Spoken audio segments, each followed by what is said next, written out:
परंतु यद्यपि हम परमेश्वर प्रभु से फिर गए तो भी तू दया सागर और क्षमा की खान है। हम तो अपने परमेश्वर यहोवा की शिक्षा सुनने पर भी उस पर नहीं चले जो उसने अपने दास नबियों से हमको सुनाई। आइए हम इबादत के शुरू में गीत गाएंगे। हिंदी में है 269।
सर्वशक्तिमान और शाश्वत परमेश्वर, आप अपनी बनाई हुई किसी भी वस्तु अथवा प्राणी से घृणा नहीं करते और उन सब लोगों के पाप क्षमा करते हैं जो पश्चाताप करते हैं।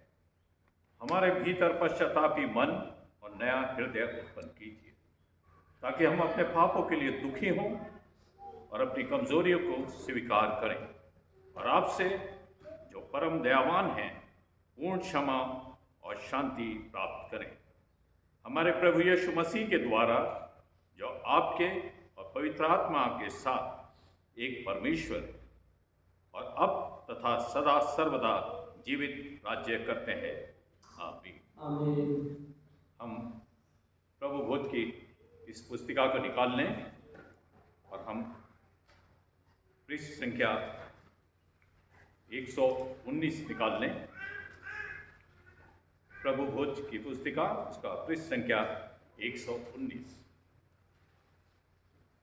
सेक्शन 3 से हम लोग शुरू करेंगे। प्रभु यीशु मसीह का अनुग्रह, परमेश्वर का प्रेम और पवित्र आत्मा की सहभागिता आप सबके साथ हो। और आपके साथ भी हो। प्रभु आपके साथ हो। और आपके साथ भी हो। हम सब साथ मिलकर सेक्शन 4 की प्रार्थना में सम्मिलित होंगे। सर्वशक्तिमान परमेश्वर, आपके सम्मुख सबके हृदय खुले हैं। आप सबकी अभिलाषाओं को जानते हैं और आपसे कोई भी भेद छिपा नहीं।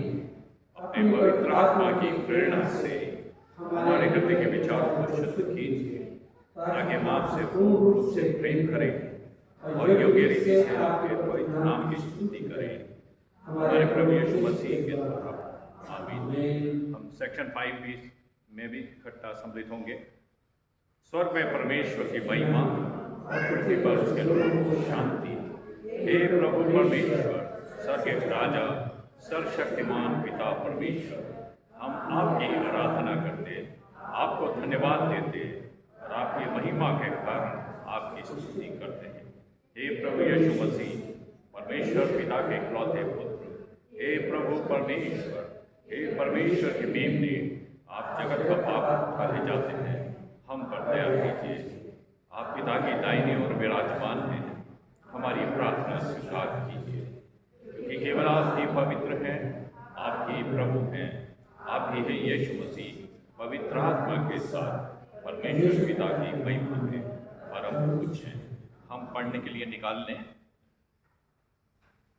योएल नबी की पुस्तक, योएल नबी की पुस्तक उसका दूसरा अध्याय,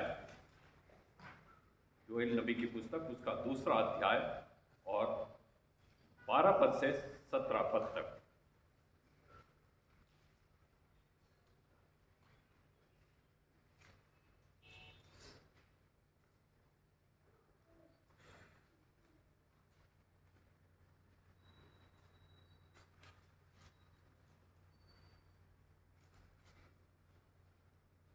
परमेश्वर के वचन में यहाँ पर इस प्रकार लिखा है, तो भी यहोवा की यह वाणी है, अभी भी सुनो, उपवास के साथ रोते पीटते अपने पूरे मन से फिर कर मेरे पास आओ।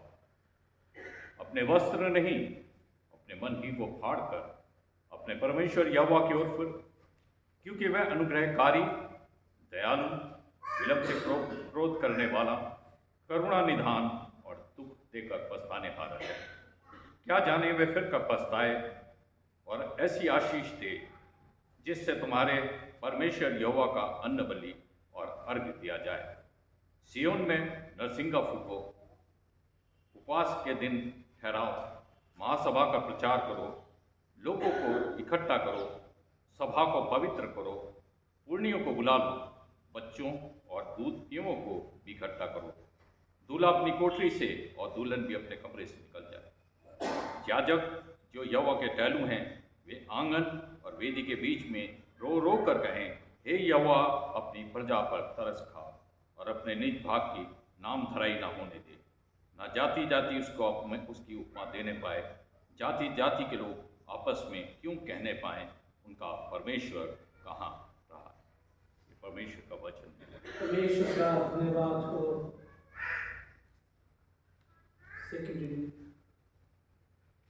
बाइबल का दूसरा पाठ पढ़ा जाएगा।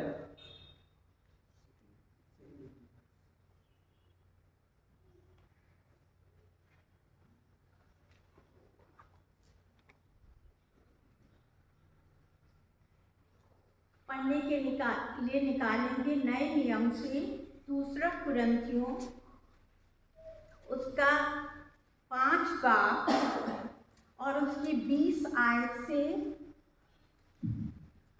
21 आयत तक और उसका 6 बाब और उसकी पहली और दूसरी आयत। दूसरा कुरिन्थियों 5 बाब उसकी 20 आयत से। इसलिए हम मसीह के राजदूत हैं, मानो परमेश्वर हमारे द्वारा विनती कर रहा है। हम मसीह की ओर से निवेदन करते हैं कि परमेश्वर के साथ मेल मिलाप कर लो। जो पाप से अज्ञान था, उसी को उसने हमारे लिए पाप ठहराया कि हम उसमें होकर परमेश्वर की धार्मिकता बन जाएं। 6वां बाब, हम जो परमेश्वर के सहकर्मी हैं, यह भी समझते हैं कि उसका अनुग्रह जो तुम पर हुआ है उसे व्यर्थ न जाने दो, क्योंकि वह तो कहता है, अपनी प्रसन्नता के समय मैंने तेरी सुन ली और उद्धार के दिन मैंने तेरी सहायता की। देखो अभी वह प्रसन्नता का समय है, देखो अभी वह उद्धार का दिन है। यह परमेश्वर का वचन है, इस पे परमेश्वर की आशीष। परमेश्वर का धन्यवाद हो। मैं मिस्टर से रिक्वेस्ट करूँगा मिस्टर ग्लिम से कि आप एक गीत और गा देंगे हम लोग। गीत का नंबर 272 तेरी शुद्धि नवा, इसमें लिखा हुआ नहीं है, हम लोग गा सकते हैं। गीत का नंबर है 272 I hear thy welcome voice। गीत का नंबर है 272।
दिया गया है। मत्ती की इंजील उसका 6वां अध्याय 1 पद से लेकर 6 पद तक, और फिर उसके बाद जो है 14 से लेकर 18 तक, 16 से लेकर 18 तक। यहाँ इस प्रकार से लिखा हुआ है, The Holy Gospel is found in Gospel according to Saint Matthew, chapter 6 from verse 1 to 6 and then verse 16 to 18. सावधान रहो, तुम मनुष्यों को दिखाने के लिए अपने धर्म के काम न करो, नहीं तो अपने ईश्वर के पिता से कुछ भी फल नहीं पाओगे। इसलिए जब तुम दान करे तो अपने आगे तुरई न बजवा, जैसे कपटी सभाओं और गलियों में करते हैं, ताकि लोग उनकी बड़ाई करें। मैं तुमसे सच सच कहता हूँ कि वे अपना प्रतिफल पा चुके। परंतु जब तू दान करे तो जो तेरा दाहिना हाथ करता है उसे तेरा बायां हाथ ना जानने पाए, ताकि तेरा दान गुप्त रहे, और तब तेरा पिता जो गुप्त में देखता है तुझे प्रतिफल देगा।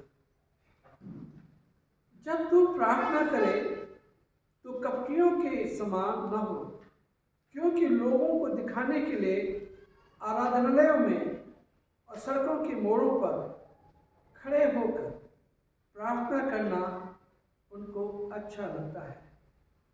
मैं तुमसे सच सच कहता हूँ कि वे अपना प्रतिफल पा चुके। जब तू प्रार्थना करे तो अपने कोठरी में जा और द्वार बंद करके अपने पिता से जो गुप्त में है प्रार्थना कर, तब तेरा पिता जो गुप्त में देखता है तुझे प्रतिफल देगा। प्रार्थना करते समय अन्य जातियों के समान बक ना करो, क्योंकि वे समझते हैं कि उनके बहुत बोलने से उनकी सुनी जाएगी। 16 पद से लेके 18 पद तक। और जब तुम उपवास करो तो कपटियों के समान तुम्हें मुंह पर उदासी न छाए रहे, क्योंकि वे अपना मुंह बनाए रहते हैं ताकि लोग उन्हें उपवासी जाने। मैं तुमसे सच सच कहता हूं कि वे अपना प्रतिफल पा चुके हैं। परंतु जब तू उपवास करे तो अपनी सर पर तेल मल और मुंह धो, ताकि लोग नहीं परंतु तेरा पिता जो गुप्त में है तुझे उपवासी जाने। इस दशा में तेरा पिता जो गुप्त में देखता है तुझे प्रतिफल देगा। ये प्रभु यीशु का सुसमाचार है। प्रभु यीशु तेरी महिमा हो। जमात में से बैठ जाएं।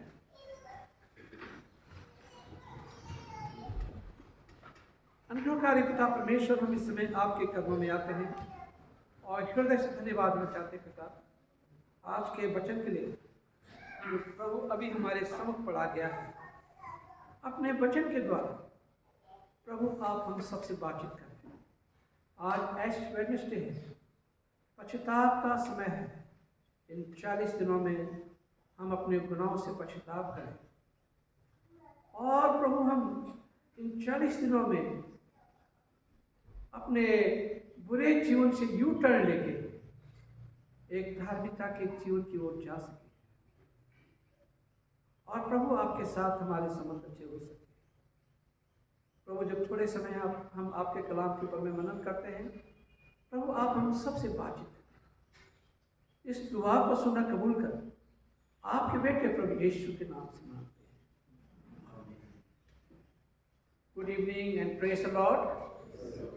आज जैसे आप लोगों को मालूम है कि आज ऐश वेडनेसडे है, और रात को जो है पुराने साल की जो प्रोसेस होते हैं पाम संडे की,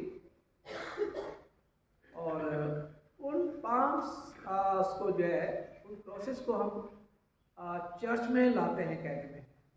यहाँ पे लाए नहीं, परंतु हमारे पास रखे रहते हैं ब्लस के हुए, उसको बर्न करते हैं, उसकी एशेस बनाते हैं, और उसके बाद में एक माथे पे एक सलीब का चिन्ह बनाते हैं, इस बात को याद दिलाने के लिए कि जब आपका बपतिस्मा हुआ था तब भी सलीब का चिन्ह जो है माथे पे लगा था, जिसका मतलब है कि हम गुनाह के लिए मर गए हैं। और जो बच्चे होते हैं उनको पेरेंट्स एंड गॉड पेरेंट्स की जिम्मेदारी बनती है कि उन्हें बता दें कि तुम बुराई के लिए नहीं, तुम्हारा जब बपतिस्मा हुआ था तो पाप के लिए, बुराई के लिए मर गए थे, और तुम्हें जो जीवित रहना है वो धार्मिकता के लिए रहना है। तो एक उस बात को उन्हें बराबर याद दिलाना चाहिए कि ऐश वेडनेसडे जो है ये पश्चाताप दिवस है, कि हम जो पूरे साल भर हमने गुनाह किए, जाने अनजाने में, अनजाने तो नहीं, परंतु जो जानबूझ कर भी हमने पाप किए, उन गुनाहों से हमें तौबा करना है, यू टर्न लेना है और पहले के समान हमें काम करना है। मैं अक्सर देखता हूँ कि लोग कहते हैं कि पहले हम संडे स्कूल जाते थे जी, और बड़े दूर दूर से आते थे, कितने अच्छे समय थे उस समय। हमारा पूरा का पूरा परिवार चर्च आता था, इबादत के लिए आता था, कितना अच्छा समय था। परंतु अब क्यों ऐसा समय नहीं आ सकता है? अब तो हमारे पास में तमाम प्रकार की फैसिलिटीज़ है, तमाम प्रकार के इंफ्रास्ट्रक्चर हैं, सब कुछ हमारे पास है। फिर भी हम इबादत के लिए, संडे को इबादत के लिए हम चर्च में क्यों नहीं आ पाते? तो ये समय है कि हम अपने गुनाहों से यू टर्न लें, अपने गुनाहों से पश्चाताप करें और कहें कि प्रभु, मैंने जो भी पाप किए हैं इस पिछले साल में या पिछले सालों में, प्रभु मैं चाहता हूँ कि मैं पश्चाताप करूँ, अपने एक एक गुनाह का पश्चाताप करूँ। ये भी कर सकते हैं आप, बाद में उसे फाड़ सकते हैं। जो मैंने सीखा है अपने उसे लीडर्स से, स्पिरिचुअल लीडर्स जो हैं उनसे मैंने सीखा, तो उन्होंने मुझे बताया कि पश्चाताप करना है, आपको सबको बताने की ज़रूरत नहीं है, कुछ चीज़ें जो बताने की ज़रूरत है गवाही के तौर पे, और किसी से माफ़ी मांगनी है तो वो भी माफ़ी हम मांग सकते हैं। परंतु आप अपने गुनाहों को एक पेपर ले लीजिए और पेंसिल ले लीजिए और अपने जीवन को इवैल्यूएट करिए और देखिए कहाँ कहाँ क्या क्या गलत किया है और किन किन जगहों पे हमें माफ़ी मांगने की जरूरत है, हमने क्यों ऐसा किया, उन सारी चीज़ों के लिए माफ़ी मांगी। और जब उस लिस्ट आपके पास आती है तो उन एक एक लिस्ट को, एक एक शब्द को के लिए माफ़ी मांगी कि प्रभु मैं इस जगह पे गलत था, प्रभु मैंने ये गलत किया है, प्रभु अब मैं तेरे संग चलना चाहता हूँ, प्रभु मुझे बुराई से बचा, प्रभु मुझे धार्मिकता के रास्ते पे ले जा। तो ऐश वेडनेसडे का दिन वो दिन है कि हम यू टर्न मारते हैं और बुराई से अच्छाई की ओर जाते हैं, धार्मिकता की ओर जाते हैं। तो ऐश वेडनेसडे और जो रात का जो होता है, पुराने नियम में भी रात के बारे में है। जब दाऊद ने गुनाह किया था और उसका गुनाह के एवज में उसका बेटा हुआ था,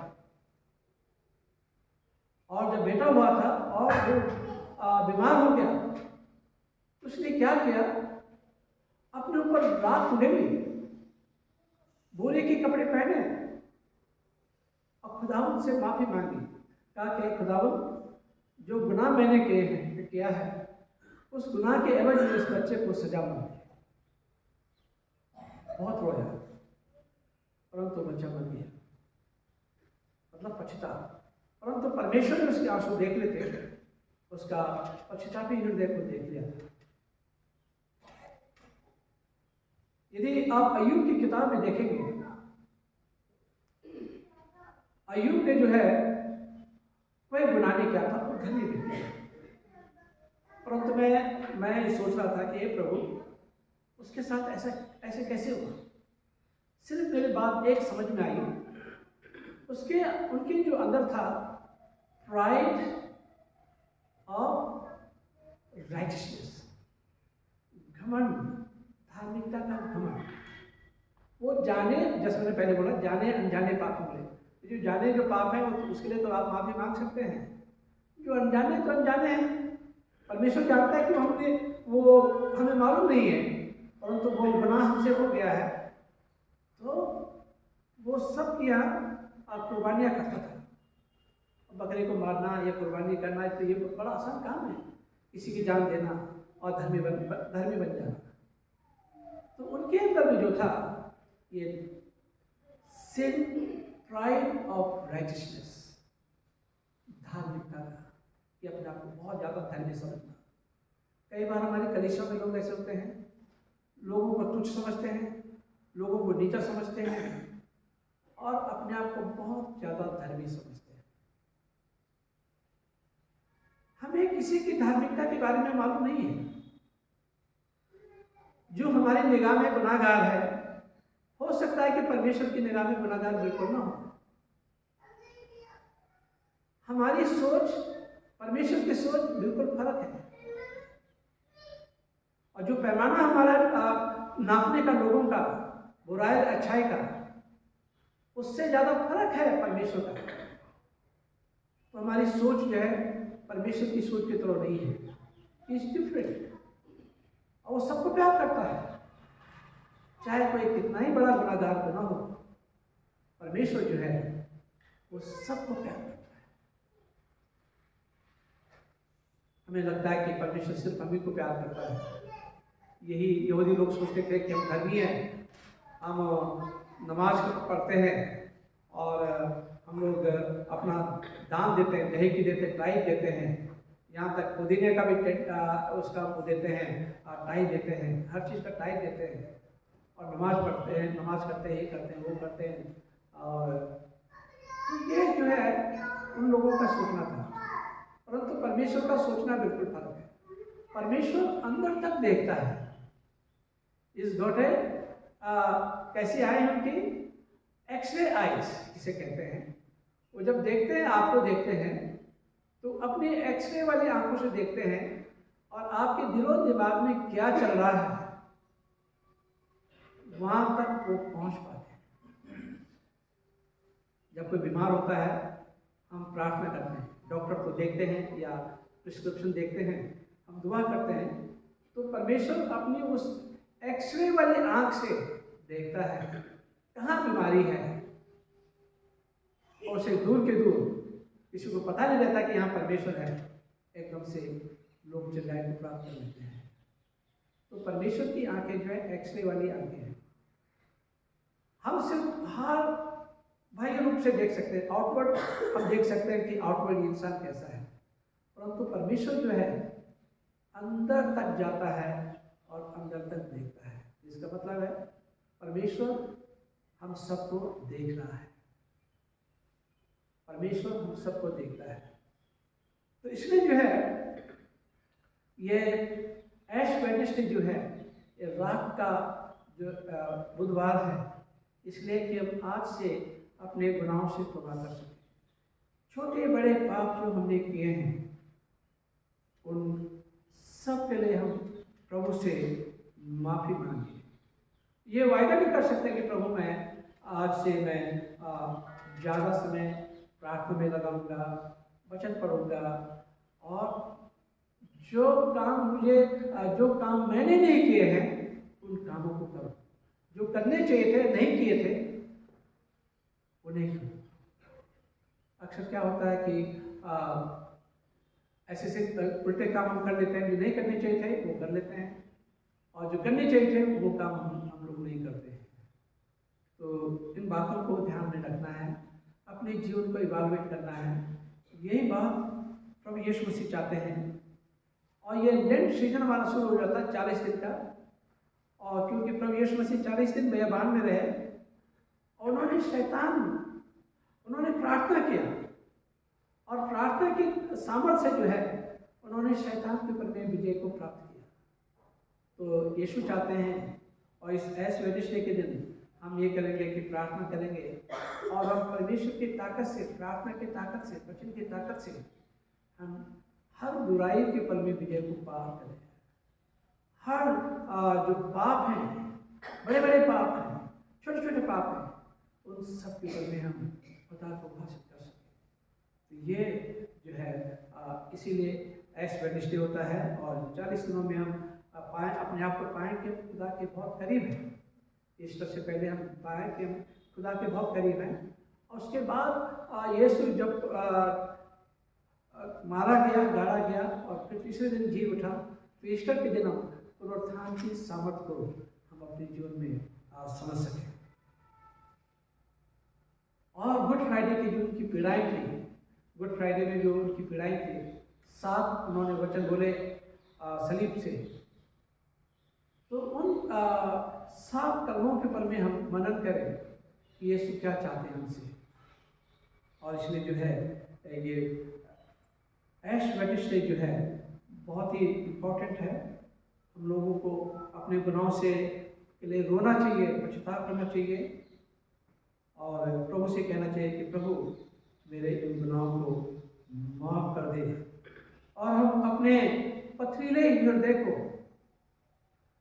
कन्वर्ट कर लेते हैं, परिवर्तित कर देते हैं, उसमें मांस का हृदय प्रभु बना देता है।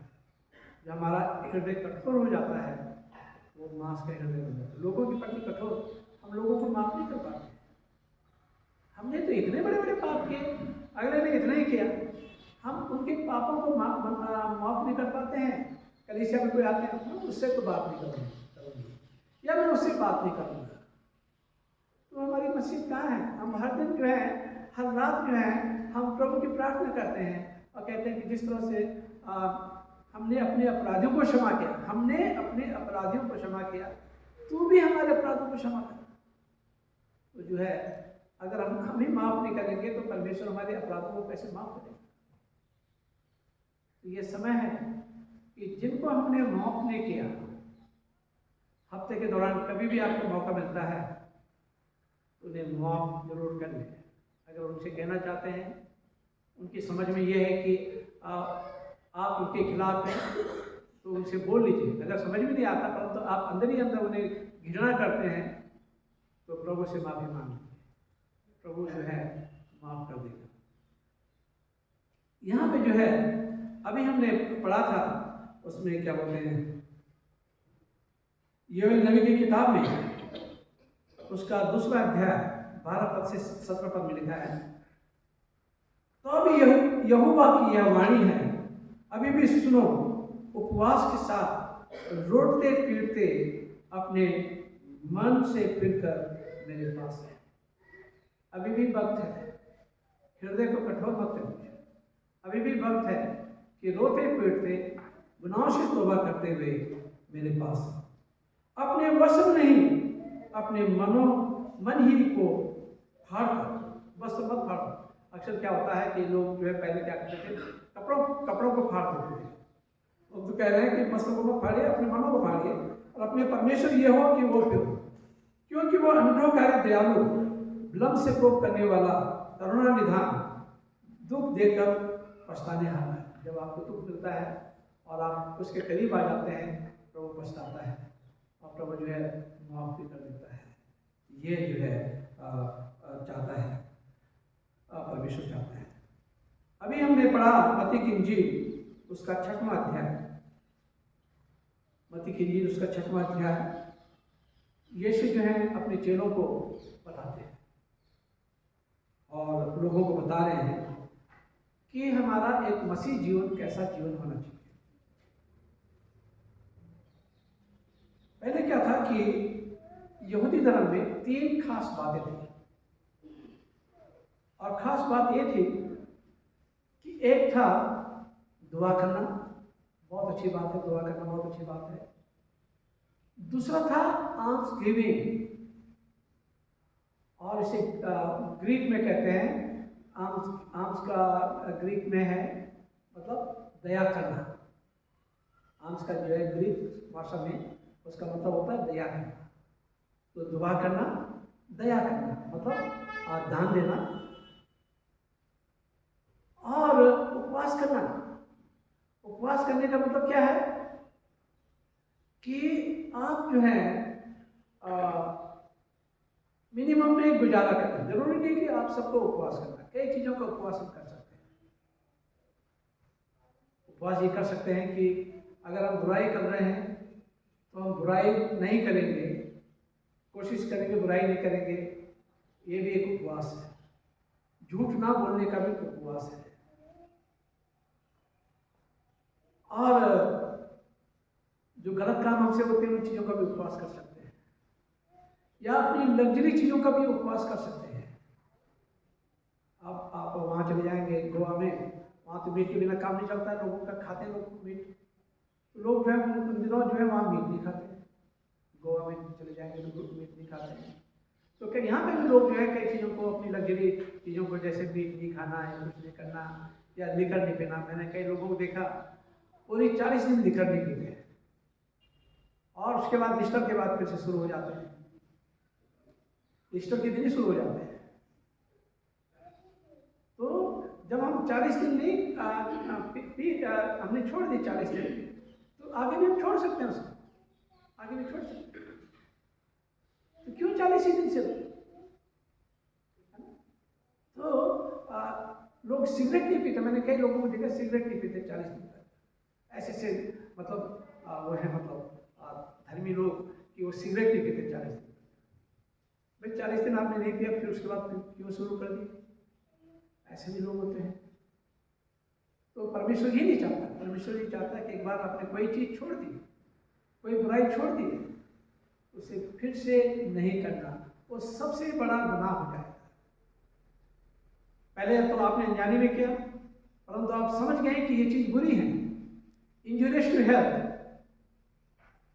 Taking nicotine is injurious to health. Cigarette परंतु लोग जो है जानते हैं कि इंजुरियस है और उसमें लिखा भी रहता है, फिर भी लोग लेते हैं। ये बड़ा बात है। लिखन भी एक बहुत ही डेंजरस चीज़ है, और कई और इससे डेंजरस चीज़ें और भी हैं कि लोगों की हम लेग पुल डाउन करते हैं। लोग ऊपर चढ़ रहे हैं, हम उन्हें नीचे गिराने की कोशिश करते हैं केकड़े की तरफ। मसीह लोग अक्सर क्या संज्ञा क्या दी जाती है कि केकड़ा होता है, वो ऊपर बढ़ना मांगता है, परंतु दूसरा केकड़ा आता है, उससे जो है उस पर झूल जाता है। तो जो बेचारा ऊपर चढ़ रहा था वो ऊपर चढ़ ही नहीं पाता है, वो सब नीचे गिर जाते हैं। तो हम लोग ऐसा करते हैं कि हम किसी को भी आगे नहीं बढ़ने देते हैं। आप देखेंगे दूसरी कौम में यदि आप चले जाएंगे रिश्तेदारों में, तो एक जन परिवार का अमेरिका चले गया, कनाडा चला गया, तो कोशिश करेगा पूरे कुनगे को जो है वहाँ ले जा लेता है। कोशिश करते हैं पूरे कुनगे को, नाते रिश्तेदारों को। ठीक है, ऐसे होते हैं। साउथ में भी एक चला गया, दुबई चला गया, या वहाँ वैसे कंट्री चला गया, तो अपने खानदान के एक जन जो कम से कम भाग देते हैं ताकि फाइनेंशियली मजबूत हो जाए। ऐसा भी होता है। परंतु हम लोगों में जो है कोई आगे बढ़ाना नहीं चाहता है किसी को। कोई कहीं नौकरी मिलनी है, ये नहीं कि अपने लोगों को नौकरी दें, बाहर वाले को नौकरी देंगे जिनसे थोड़ा सा लालच मिल जाए, ऐसे लोगों को नौकरी देंगे। जिनसे उनको फायदा हो जाए उन लोगों को नौकरियां देंगे। और हमारे जो लोग होते हैं पढ़े लिखे रहते हैं, बेचारे कहाँ काम करते हैं, इधर उधर जगहों पे काम करते हैं। और जो हमारे अपने लोग होते हैं उनसे हमें कोई फायदा नहीं होता है। स्कूलों में भी हम किनको पढ़वाते हैं? स्कूलों में जो अमीर लोग होते हैं, दूसरे लोग होते हैं, वो पढ़ते हैं, अंग्रेजी पढ़ देते हैं। हमारे बच्चों को अंग्रेजी नहीं आती है, क्योंकि हम नहीं पढ़ा पाते अपने बच्चों को अंग्रेजी। ये क्यों ऐसा है?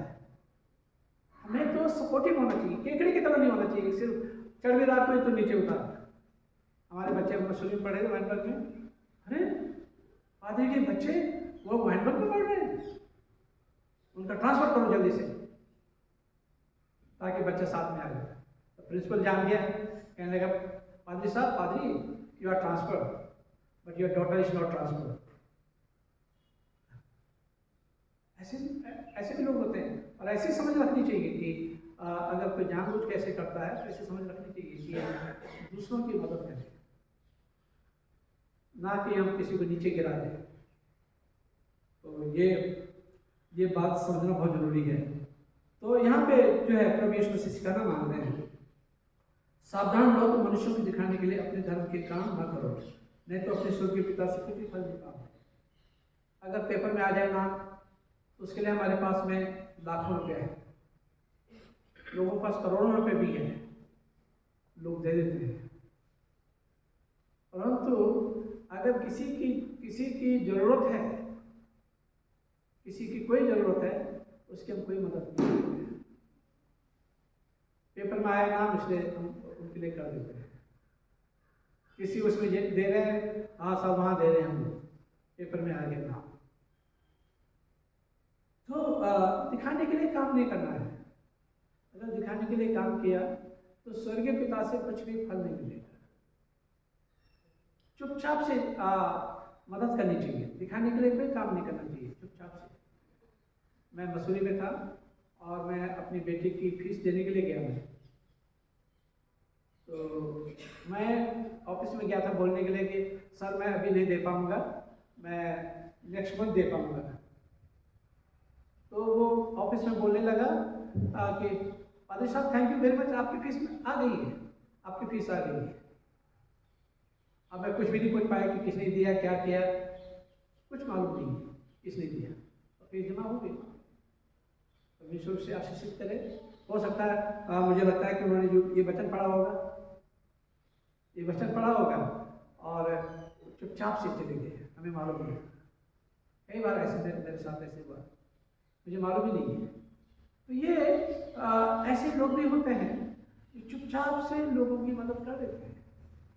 बताने की जरूरत नहीं है, डालने की जरूरत नहीं है कि हमने किसकी और कब क्या मदद की है। तो इसमें लिखा है कि सावधान रहो, मनुष्यों को दिखाने के लिए अपने धर्म के काम न करो, नहीं तो अपने स्वर्गीय पिता से कोई फल नहीं पाओ। अगर स्वर्गीय पिता से कोई फल पाना चाहते हैं तो चुपचाप से क्वाइटली उस काम को आप करें। लिखा इसलिए जब तू दान करे तो अपने आगे तुरई न बजवा, जैसे कपटी और सभाओं में गलियों में करते हैं। जो जब दान दें तो दान जो है आपका सीक्रेट होना चाहिए, वो आपका और परमेश्वर का संबंध है, उसमें किसी थर्ड पर्सन की कोई संबंध नहीं होना चाहिए। दान करें मतलब या किसी की मर्सी दिखाएं। मैंने क्या कहा था, आर्म्स गिविंग ग्रीक भाषा में क्या है, मर्सी, हैविंग मर्सी। तो मर्सी अगर हम किसी भी करते दान करते हैं तो किसी को पता नहीं चलना चाहिए। तो यीशु ये चाहते हैं, यीशु अपने चेलों को ये सिखाना मांग रहे थे कि आपकी मसीहत कैसी होनी चाहिए, आपकी धार्मिकता कैसी होनी चाहिए, किसी को पता नहीं चलना चाहिए। और जो दिखा के काम करते हैं वो उन्हें अपना reward they receive in full. लोगों से अप्रिसिएशन मिला, बस खत्म, वहीं पे खत्म हो गया उनका। परंतु जो लोगों से अप्रिसिएशन जिन्हें नहीं मिला है, चुपचाप से किया, तो जो है उन्हें रिवॉर्ड परमेश्वर की ओर से मिलेगा, प्रतिफल परमेश्वर की ओर से मिलेगा। और वो जो रिवॉर्ड देगा, प्रतिफल देगा, उसकी आप सोच नहीं सकते हैं कि परमेश्वर आपके लिए क्या कर सकता है, या परमेश्वर ने आपके लिए क्या किया है या क्या कर सकता है। आप इस बात को सोच भी आप लोग नहीं सकते हैं। तो इसलिए जो है जो भी हम करें चुपचाप करें, प्रार्थना करें। कई लोगों में मैंने देखा कि यदि आप चर्च में प्रार्थना करने के लिए कहेंगे, उन्हें कहेंगे शॉर्ट प्रेयर कर लीजिए, छोटी प्रेयर कर लीजिए, तो कम से कम आधा घंटा प्रेयर कर लेंगे। परंतु जब अकेले में प्रार्थना करनी हो तो मैं सोचता हूँ 5 मिनट भी अगर किसी ने प्रार्थना कर ली बहुत बड़ी बात है। 5 मिनट भी दुआ करना, खुदा के साथ चुपचाप से बैठ के दुआ करना, ये बहुत मुश्किल काम है, मेरे लिए भी मुश्किल काम होता है। 5 मिनट 10 मिनट, यहाँ आधा घंटा बकबक कर लेते हैं, 1 घंटा बोल लेते हैं, ठीक है, बड़ा बड़ा सर्वनाम दे देते हैं, बड़ी बड़ी दुआएं कर लेते हैं, हाइपरबोलिक लैंग्वेज का इस्तेमाल करते हैं, ओमनिसेंट, ओमनिपोटेंट और क्या क्या बड़े बड़े शब्दों का इस्तेमाल करते हैं जो आम जनता के सर से, आम विश्वासियों के सर से ऊपर निकलाता है। ऐसे शब्दों का इस्तेमाल करना, जिग्जाटिक वोकैबुलरी का इस्तेमाल करना, ये अच्छी बात है। पहले तो हम प्रार्थना करना खुद सीखें, और इसलिए प्रभु यीशु मसीह ने क्या कहा, जब तो प्रार्थना करें अपनी कोठरी में जाओ। और आज की जो थीम है वो यही है, the spirit of Christian discipline, the spirit of Christian discipline, मसीही साधना। और साधना क्या है? योगा जिसे कहते हैं, योगा आज के नए शब्दों में योगा कह लीजिए, योगा मतलब हम ध्यान केंद्रित करना। और जब ध्यान केंद्रित करते हैं तो मनुष्य की अंतरात्मा पवित्र आत्मा से बातचीत करने लगती है। That is real prayer. अगर 5 मिनट भी आपने ऐसा कर लिया तो समझ लीजिए कि आपके ऊपर में आशीषें आ गई, और खुदा की नज़दीकी और खुदा क्या चाहता है उन बातों को समझिए। तो इंसान की अंतरात्मा जो प्रार्थना करता है वो पवित्र आत्मा, परमात्मा, पवित्र आत्मा से उनका मेल हो जाता है और घनिष्ठ संबंध हो जाते हैं। तो यीशु चाहते हैं कि हमारे जो घनिष्ठ संबंध जो हैं वो परमेश्वर के साथ। अर्ली चर्च में जो है, जो क्रिश्चियन मॉन्क होते थे वो गुफाओं में चले जाते थे, ध्यान केंद्रित करने के लिए गुफाओं में चले जाते थे। तो ध्यान केंद्रित करना सीखना बहुत जरूरी है। जैसे बच्चों को हम ट्राई साइकिल दिलाते हैं, छोटी साइकिल चलाते हैं, फिर बड़ी साइकिल चलाते हैं, परंतु पहले गिरते हैं पढ़ते हैं, गिरते हैं पढ़ते हैं, उठते हैं, परंतु जब एक समय आ जाता है वो सीख जाते हैं। तो अगर 10 साल भी नहीं चलाएंगे तो भी चला पाएंगे। कहने का मतलब है कि अगर आपने ध्यान केंद्रित करना एक बार सीख लिया है तो आप कभी भी कहीं पे भी आप ध्यान केंद्रित करके परमेश्वर के साथ बातचीत कर सकते हैं। You know what I'm trying to say कि मेन बात है कि हमारी बातचीत डेली यीशु से हो जानी चाहिए, है ना?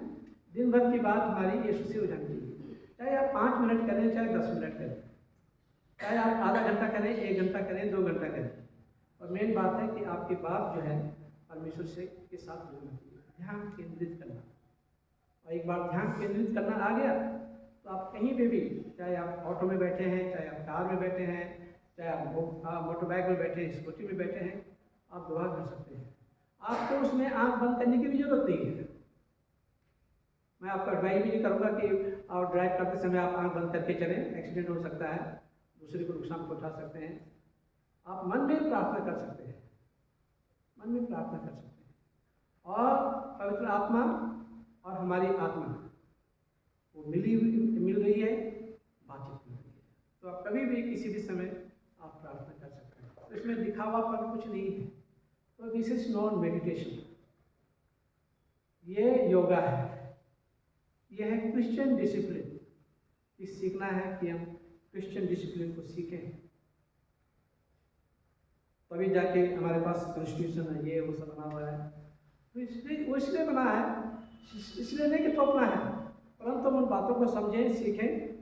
आपके पास नमाज की किताब है, आप अकीदा पढ़ेंगे, ध्यान से पढ़ेंगे। एक तो रट देते हैं, यदि ध्यान से पढ़ेंगे, उसका मतलब समझने की कोशिश करेंगे, तो आपको पता चल जाएगा कि मैं क्यों यीशु पे विश्वास करता हूँ, क्यों मैं खुदा पे विश्वास करता हूँ। ये अकीदा है, हमारा ईमान, विश्वास वचन है। और जितनी यदि बाइबल ना भी पढ़े आपने, और अपने ये पढ़ लिया, नमाज पढ़ ली और याद कर लिया, पढ़ा, बार बार पढ़ा, तो ये वचन जो है ये सब वचन से लिया गया है। और ये जो है और ये बुद्धिमान लोग जो प्रभु के बहुत करीब लोग और उन्होंने लिखी, और 6 चर्चेज मिले हैं इसमें हमारे तो सीएनए में, और ये 6 चर्चेज की लिटरेचर जो है इतनी छोटी कंसाइज फॉर्म में कर रखी है। तो मतलब परमेश्वर ने उन लोगों से बातचीत की, उन्होंने लिखा और उसे पवित्र आत्मा के द्वारा कंपाइल किया गया। उसके बाद यदि आप उसे ठीक से पढ़ेंगे तो आपको खुदा की नज़दीकी का एहसास हो जाएगा। लोग नहीं तो लोग कहते हैं सीएनआई वाले उठक बैठक करते हैं, कभी उठा देते हैं कभी बैठा देते हैं, ठीक है, ऐसा नहीं है। ये इसमें जो है इस नमाज जो है ये क्रिश्चियन डिसिप्लिन है, और क्रिश्चियन डिसिप्लिन अगर हम लाएँ अगर तो बहुत मुश्किल काम है। आप लोग नाराज हो जाएंगे पादरी साहब से कि मैं क्रिश्चियन डिसिप्लिन यहाँ लागू कर रहा हूँ, तो लोग नाराज हो जाएंगे। तो क्रिश्चियन डिसिप्लिन में ढलना, ये खुद ही ढलना चाहिए। ये मेरे कहने से नहीं या किसी के कहने से नहीं, परंतु क्रिश्चियन डिसिप्लिन में खुद ढलना चाहिए। तो यहाँ पर लिखा है, जब तू प्रार्थना करे तो कपटियों के समान न हो, क्योंकि लोगों को दिखाने के लिए आराधनालयों में सड़कों के मोड़ों पर खड़े होकर प्रार्थना करना उनको अच्छा लगता है। ऐसे खड़े होकर प्रार्थना करना उन्हें अच्छा लगता है, सड़क के किनारे खड़े होकर प्रार्थना करना अच्छा लगता है। अच्छी बात नहीं है। आप प्रार्थना मन में कर सकते हैं, अलग कर सकते हैं, चुपचाप, किसी को पता नहीं कि हम प्रार्थना कर रहे हैं। तो जो रिवॉर्ड जो है प्रभु देना चाहता है वो हमें मिलेगा। परंतु जब तू प्रार्थना करे तो अपनी कोठरी में जा, द्वार बंद कर और अपने पिता से जो गुप्त में प्रार्थना करता है वो तुझे देखे और तुझे प्रतिफल दे। 16 पद से 18 पद में लिखा है यहाँ पे, जब तुम उपवास करो तो कपड़ों के समान मुंह पर उदासी न छाए रहे। किसी को पता नहीं लगना चाहिए कि आपने उपवास किया है, फास्ट किया है, किसी को पता नहीं होना चाहिए। या आपका ड्राउजी नहीं लगना चाहिए, आप नहा धो के अच्छी तरह से ड्रेसअप होके रहे, किसी को पता नहीं लगना चाहिए कि हमने उपवास किया है। या इन उपवास के दिनों में हमने क्या अच्छा काम किया है ये भी किसी को मालूम नहीं होना चाहिए। सिर्फ हमारे पिता परमेश्वर को और हमें, यीशु को और हमें पता होना चाहिए कि हमने क्या अच्छा काम किया, और तीसरे थर्ड पर्सन को मालूम नहीं होना चाहिए। हाँ, वो बात अलग है कि एकदम से पता चल जाए कि फलाना जो है ऐसा कर रहा है, परंतु ये बात जो है प्रभु यीशु से सिखाना मांग रहा है। उदासी न छाए रहे, क्योंकि वो अपना मुंह बनाए रहते हैं ताकि लोग उन्हें उपवासी जाने। अपने मुंह बना के रखते हैं कि उन्हें लोग जो है उपवासी जाने। एक साहब ने मुझे कहा एक जगह, पादरी साहब रोज़ा कैसे तोड़ना चाहिए? मैंने कहा हथौड़ा लेना चाहिए और हथौड़े से तोड़ना चाहिए। हैं, कैसे तोड़ना है मुझे? टाइम हो गया, आप प्रार्थना कर लीजिए, आप खाना खा लीजिए, क्या उसकी कोई विषय थोड़ी है कि आप जो है तोड़ रहे हैं, जैसे आप हथौड़ा से तोड़ रहे हैं।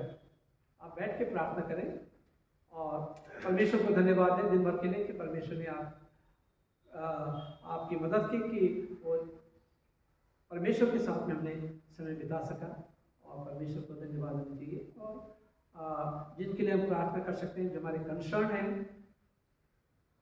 जो विषय हमारे हैं, अपनी कलीसिया में अगर कोई लोग हैं उनके लिए हमें प्रार्थना करनी है, हमारे खानदान में अगर कोई लोग हैं उनके लिए प्रार्थना करनी है, या कोई भी जो नीड में है, हमारी निगाह में जो नीड में है उनके लिए हम प्रार्थना करें। तो ये प्रार्थना तोड़ना होता है, उनके लिए आप प्रार्थना करें, परमेश्वर को धन्यवाद दें। अगर कि आपको लगता है कि कहीं मेरी नीड जो है फलानी जगह में है, चुपचाप से जाके उसकी उस जरूरत को आप पूरा कर सकते हैं। तो उपवास का मतलब ये नहीं है कि उपवास का मतलब है कि आपने ये नहीं खाया, उसके बाद शाम को जो है आपने जो है डबल खा लिया और डबल एक्सपेंडिचर हो गया। मतलब सीधा साधा खाना आप खा सकते हैं, उसकी कोई दिक्कत की बात नहीं। या आप नहीं भी उपवास लेना चाहे तो मत करें, पर दिखावा के लिए कि नहीं कि मैंने उपवास किया है, मैं तो इतने दिन उपवास रखता हूँ, मैं उतने दिन रखता हूँ, इसकी कोई ज़रूरत नहीं कहने की। ठीक है, आप रख सकते हैं तो रखें। कईयों के मेडिकल रीजन होते हैं, तो ये हार्ड एंड फास्ट रूल नहीं है कि सबको उपवास रखना है। एज होते हैं, अब जैसे हम लोगों को दवाई खानी पड़ती है, ब्लड शुगर, ब्लड प्रेशर, ठीक है, तो अब नहीं खा पाते, अब नहीं रख पाते तो नहीं रख पाते हैं, ठीक है। तो इसकी कोई हार्ड एंड फास्ट रूल नहीं है, पर मेन मकसद ये है कि हम बुराई का, गलत कामों का उपवास करें। ये खास बात प्रभु यीशु मसीह चाहते हैं। और जो दिखावा करते हैं उनके लिए कह रहा है प्रभु यीशु मसीह, मैं तुमसे सच सच कहता हूँ कि वे अपना प्रतिफल पा चुके हैं। परंतु जब तू उपवास करे तो अपने सर पर तेल मल, मुंह को धो, ताकि लोग नहीं परंतु तेरा पिता जो गुप्त में है उपवास ही जाने। इस दशा में तेरा पिता जो गुप्त में देखता है तुझे प्रतिफल देगा। तो जो गुप्त में प्रभु देख रहा है वो परमेश्वर जो है प्रतिफल देता है। और आज जो ये ऐशिश के निशान लगाया जाएगा माथे पे, इसका मतलब है कि आज हम रिपेंट करेंगे, अपने गुनाहों से तौबा करेंगे, और जो नहीं करना चाहिए था हमें वो कर रहे हैं, और जो करना चाहिए था वो हम लोगों ने नहीं किया है, तो उसके लिए हमें परमेश्वर से माफ़ी मांगने की ज़रूरत है, और परमेश्वर के साथ अपने संबंधों को अच्छा करने की ज़रूरत है। परमेश्वर आप सबको आशीषित करें। प्रार्थना करें। अनुग्रहकारी पिता परमेश्वर, हम इस समय आपके कदमों में आते हैं, हृदय से धन्यवाद देना चाहते हैं सुंदर समय के लिए कि आपने मौका दिया कि हम आपके कदमों में बैठ के संध्या के समय आपकी हम सिफारिश करें, आपके वचन को सुने और आपके वचन पे अमल करें। ये पश्चाताप का रोजा है, ये पश्चाताप का बुधवार है। प्रभु हम दे कि आज हम अपने गुनाहों से तौबा करते हैं, और हम दे कि आगे चल के 40 दिनों में जो भी अपने गुनाह के प्रभु आप एक एक करके माफ़ कर दें, और हमारे संबंध आपके साथ अच्छे हो सकें। हमारी आत्मा, हाँ हम सब की आत्मा पवित्र आत्मा से बात करने वाले हो सकेंगे। हम अपने आप को, अपनी कलीसिया को प्रभु आपके हाथ में रखते हैं। इस दुआ को सुनकर कबूल कर आपके बेटे प्रभु यीशु के नाम से मांगते हैं।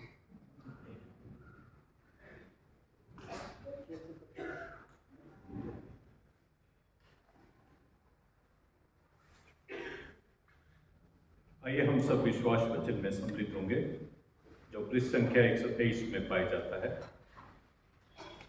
प्रेरितों का विश्वास वचन। अपने स्थानों पर खड़े हो जाएं। हम सब इस प्रार्थना में सम्मिलित होंगे। मैं सर्वशक्तिमान पिता, स्वर्ग और पृथ्वी के सृष्टिकर्ता परमेश्वर पर विश्वास करता हूँ। मैं उसके इकलौते पुत्र हमारे प्रभु यीशु पर विश्वास करता हूँ।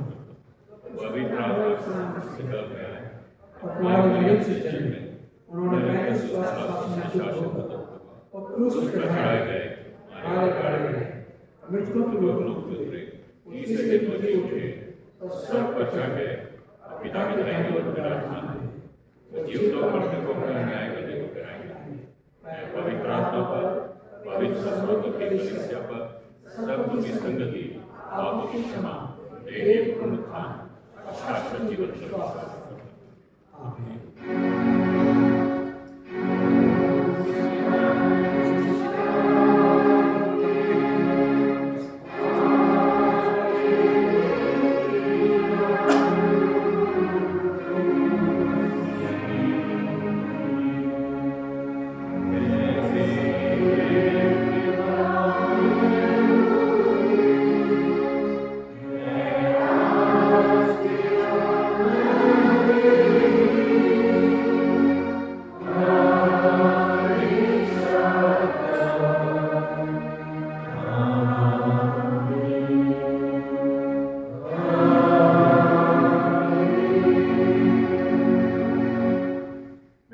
तशरीफ रखें।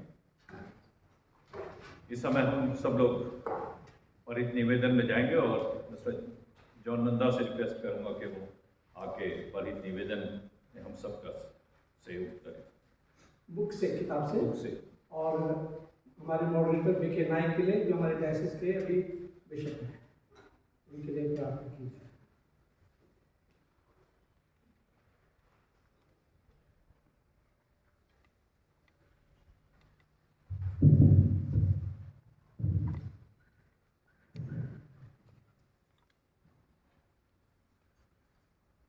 आइए प्रार्थना में हम अपने सरों को झुकाते हैं।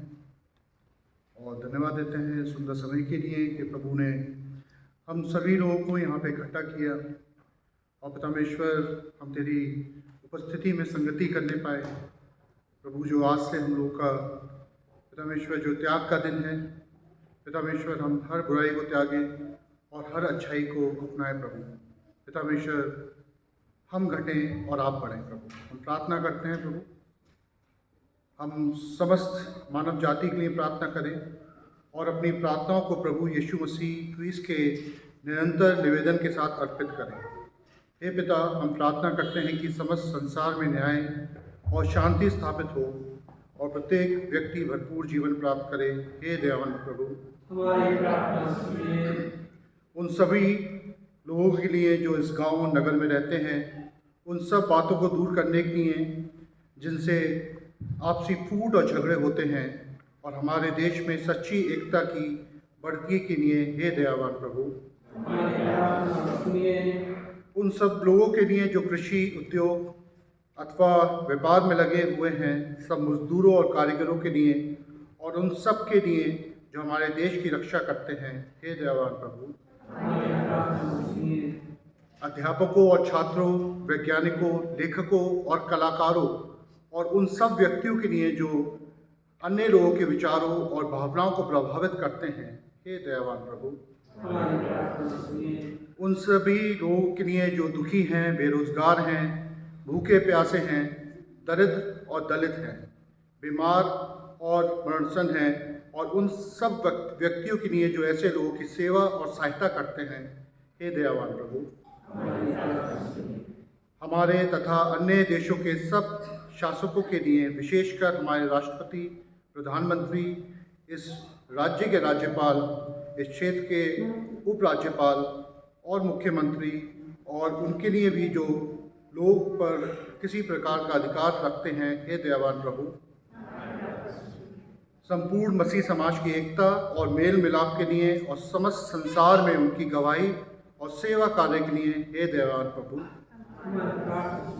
भारत में आपकी समस्त कलीसिया के लिए, उसके परिषदों तथा अगुओं, विशेषकर हमारे प्रमुख धर्माचार्य, मॉडरेटर और दक्षिण भारत के कलीसिया के प्रमुख धर्माचार्य और मारथोमा कलीसिया के मेट्रोपॉलिटन हमारे धर्माचार्य जो अभी नए इलेक्ट हुए हैं, न्यूली इलेक्टेड बिशप के लिए, हमारे पुरोहित और आपकी कलीसिया के सब अन्य धर्म सेवकों के लिए कि वे सच्चाई और लगन से आपकी सेवा करें और विशेष तौर पे हमारे पास्टर इंचार्ज पास्टर पीजे सिंह के लिए, ले लीडर मिस्टर जट के लिए और मिस्टर प्रार्थना करते हैं आइजकर के लिए, हे दयावान प्रभु।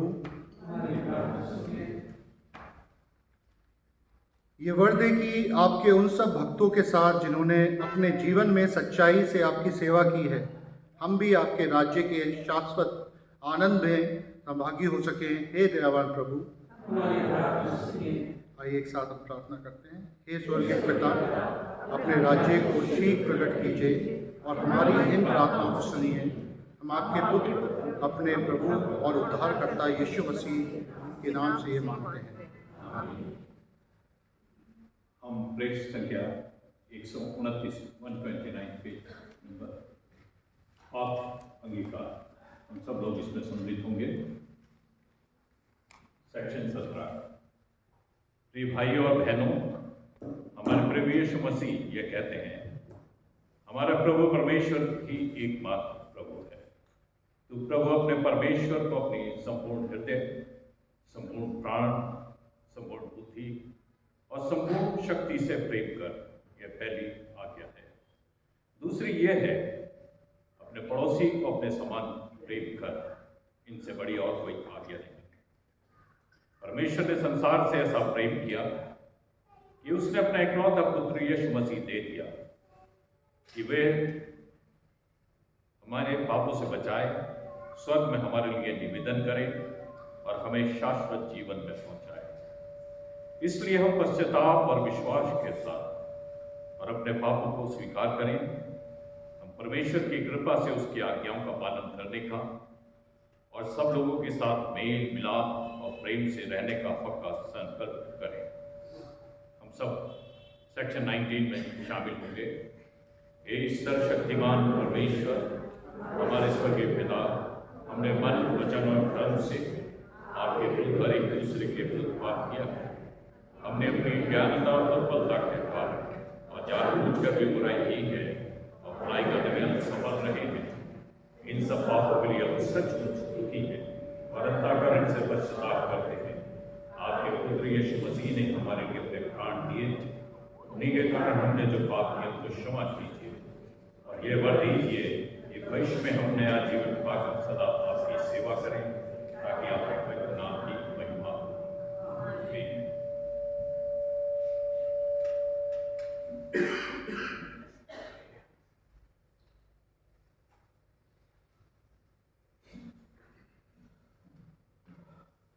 सर्वशक्तिमान परमेश्वर और सबको क्षमा करता, जो एक दूसरे को क्षमा करते सच्चा प्रस्ताव करते हैं, तो आप सब पर दया करें, आप सबके पापों को क्षमा करें, उनसे आपको छुटकारा दें, सब बड़े काम में आपको स्थिर श्रवण करें और शाश्वत जीवन में बनाए रखें हमारे प्रभु ख्रिस्त के द्वारा।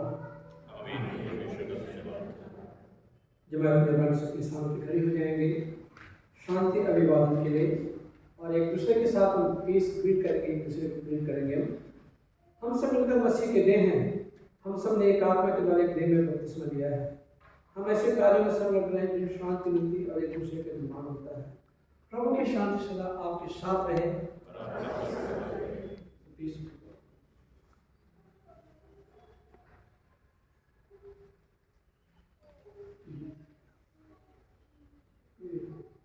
ये समय होगा कि हम अपने दान जो परमेश्वर के लिए लाए हैं वो हम परमेश्वर के लिए दें।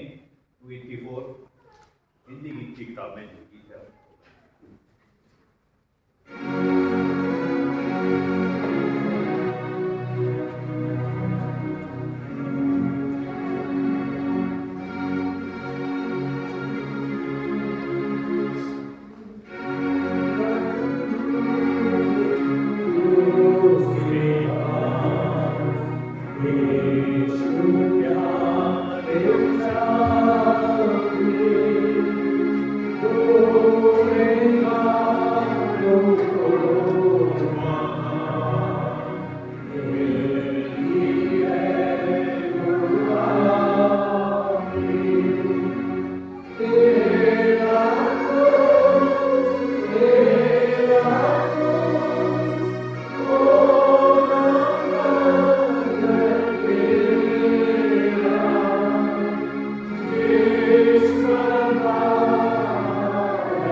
आइए हम इस भेंट को उसके साथ अपने आप को परमेश्वर के नाम में उसकी सेवा के लिए अर्पित करें।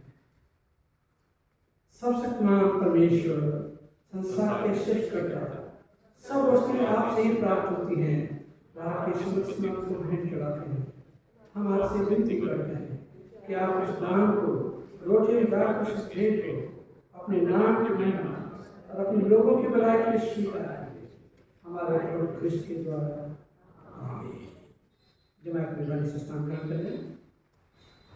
प्रभु यहाँ उपस्थित है। अपना हृदय प्रभु में लगा। हम अपने प्रभु परमेश्वर को धन्यवाद दें। हे पवित्र पिता, स्वर्गीय राजा, सर्वशक्तिमान और शासक परमेश्वर, ये उचित नहीं वरन हमारा कर्तव्य आनंद भी है कि हम हर समय हर जगह आपके इकलौते पुत्र हमारे प्रभु यीशु मसीह के द्वारा आपको धन्यवाद दें और उसकी स्तुति करें। वही आपका सत्य और जीवित वचन है। उसी के द्वारा आपने आदि से सब वस्तु की सृष्टि की और हमें अपने स्वरूप में बनाया। उसी के द्वारा आप संसार में रहने वाले प्रत्येक व्यक्ति को ज्ञान से प्रकाशित करते हैं। आपने युग में नबियों और विद्वानों को नियुक्त किया कि हमें आपका मार्ग दिखाएं। उसी के द्वारा आपने हमें पाप के बंधन से हमें मुक्त किया है। आपने उसे दिया कि हमारे लिए मनुष्य बने, क्रूस पर अपने प्राण दे, मृतकों में से फिर जी उठे। उसी के द्वारा आप अपना पवित्र एवं जीवनदायक आत्मा प्रदान करते हैं, जिससे हम आपके संतान बने और नई सृष्टि के प्रथम बने। इसलिए संतों और सुरलोकों के साथ या आपके सियासत के सामने निरंतर आपकी स्तुति करते हैं। हम भी आपकी बात करते हैं और यज्ञ की सराहना करते हैं। पवित्र पवित्र पवित्र प्रभु, प्रतापी सर्वशक्ति परमेश्वर, स्वर्ग पृथ्वी आपके सर से प्रधान है। प्रभु में होशाना। हे स्वर्गीय पिता, अपने पुत्र हमारे उद्धारकर्ता प्रभु यीशु मसीह के द्वारा हमारे इस दान को स्वीकार कीजिए। हमें जो आपके नमूने पर चलते हैं उसकी आज्ञा का पालन करते हैं। यह बढ़ कि आपकी आत्मा की शक्ति से रोटी और दाखिल की भेंट हमारे लिए उसके देह और रक्त हो, हमारे लिए मरा और जी उठे। जिस रात प्रभु यीशु पकड़ाए गए, उन्होंने रोटी ली और आपको धन्यवाद देकर तोड़ी और अपने शिष्यों को देकर कहा, लोग खाओ, ये मेरे देह है जो तुम्हारे लिए दी जाती है। मेरी स्मृति में ऐसा ही किया। इसी प्रकार भोजन के बाद उन्होंने कटोरा लिया और आपको धन्यवाद देकर दिया, कहा, तुम सब इसमें से पियो, क्योंकि नई वाचा का मेरा रक्त है जो तुम्हारे और बहुतों के पापों को क्षमा के लिए बहाया जाता है। तुम जब कभी इसे पियो तो मेरी स्मृति में ऐसे ही किया।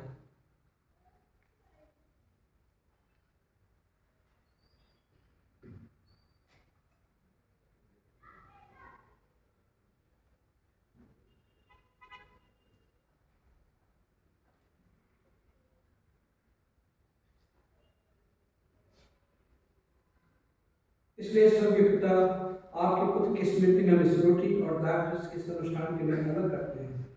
हम उसके क्रूस पर एक ही बार अर्पित सिद्ध बलिदान को, उसके मृतकों में से पुनरुत्थान को स्वर्ग में इसका आरोप का आनंद से मनाकर घोषित करते हैं और उसकी महिमा से आने की प्रतीक्षा करते हैं। ख्रिस्त हमारे वाले हैं, ख्रिस्त आने वाले हैं। साथ मिलकर कहेंगे, इसलिए दयालु पिता, उसे हमारे महापुरोहित के द्वारा धन्यवाद उस बलि को स्वीकार कीजिए। जब आपकी ईश्वरीय महिमा की उपस्थिति में इन पवित्र उपहारों को खाते और पीते हैं, तब आप हमें अपने आत्मा के द्वारा नवजीवन दीजिए, अपने प्रेम से प्रोत्साहित कीजिए और अपने पुत्र हमारे प्रभु यीशु मसीह के देह में स्नेह कीजिए। उसी के साथ, उसी में और उसी के द्वारा पवित्र आत्मा की सामर्थ्य से हे सर्वशक्तिमान पिता, उन सब के साथ पृथ्वी पर स्वर्ग में आपके सम्मुख उपस्थित रहते हैं। हम आपकी आराधना करते और अनंत गति जाते हैं।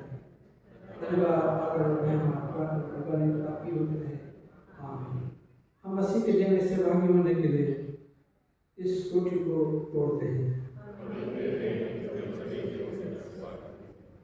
इस कटोरे के द्वारा जिस पर हम आशीष मांगते हैं, मसीह के रक्त में सहभागी होते हैं। जिस प्रकार हमारी मुंजी मसीह ने सिखाया, हम ये दुआ करते हैं। हमारे पिता, आपका नाम पवित्र माना जाए, आपका राज्य आए, आपकी जैसे संपूर्ण होती है उसे पृथ्वी पर भी हो। हमारे दिल में गिरा रहती है, हमारे प्राणों से मार, हमें परीक्षा में मत डालें, परंतु बुराई से बचा लें, क्योंकि आज प्रार्थना में महिमा और सदा आपकी है। आमीन। धन्य है प्रभु के नाम में आता है, प्रभु धाम में होसन्ना। यीशु परमेश्वर के मेमने हमका दया कीजिए। यीशु संसार का मुक्तिदाता अपनी शांति प्रदान कीजिए। यीशु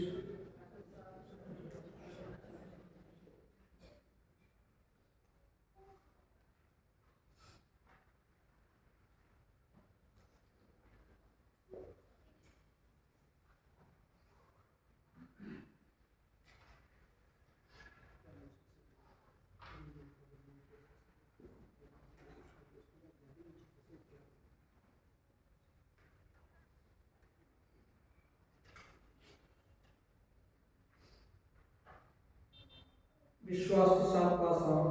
हमारे प्रभु यीशु मसीह की देख पूर्ण तुम्हारे लिए, उनके रक्त से उन्होंने तुम्हारे भाई दुश्मन करो कि यीशु तुम्हारे लिए धन्यवाद करते अपने हृदय में मसीह को विश्वास से खाओ।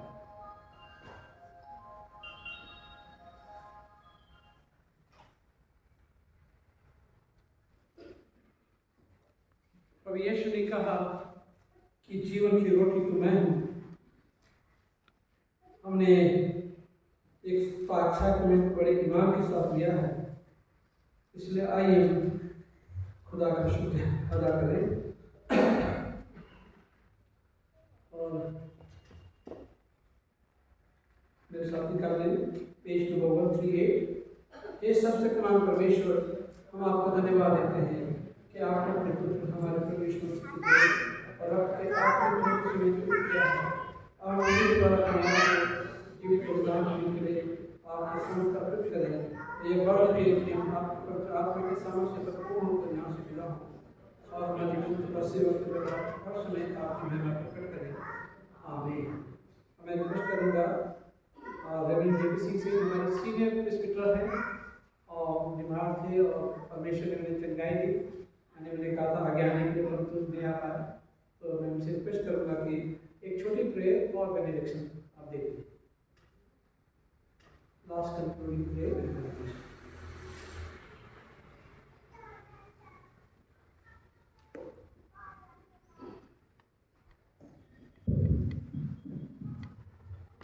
दुआ करें।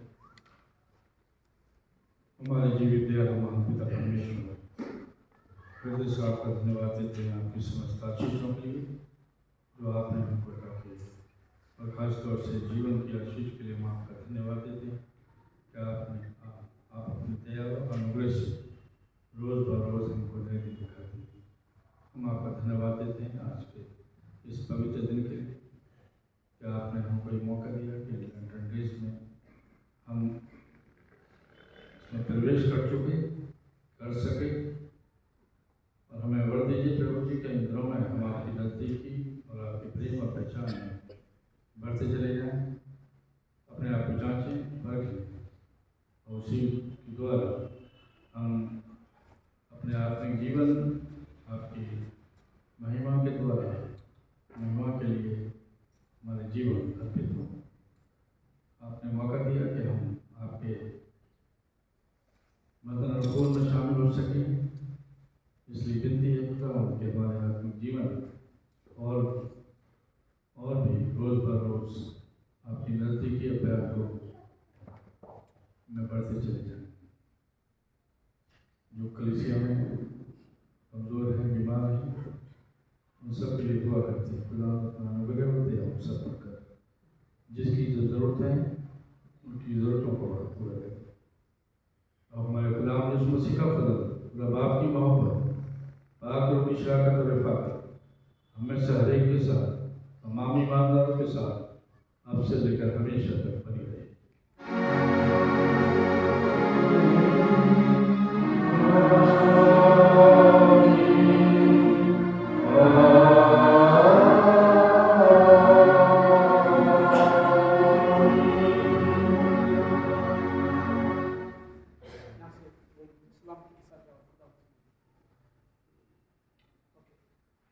सलामती के साथ जाओ, खुदावन से मोहब्बत रखो और उसकी खिदमत करो। खुदावन यीशु मसीह की वसीले से अभी समय रहेगा कि आप लोग आ सकते हैं और इस एशिस को लगाने के लिए फोरहेड पे।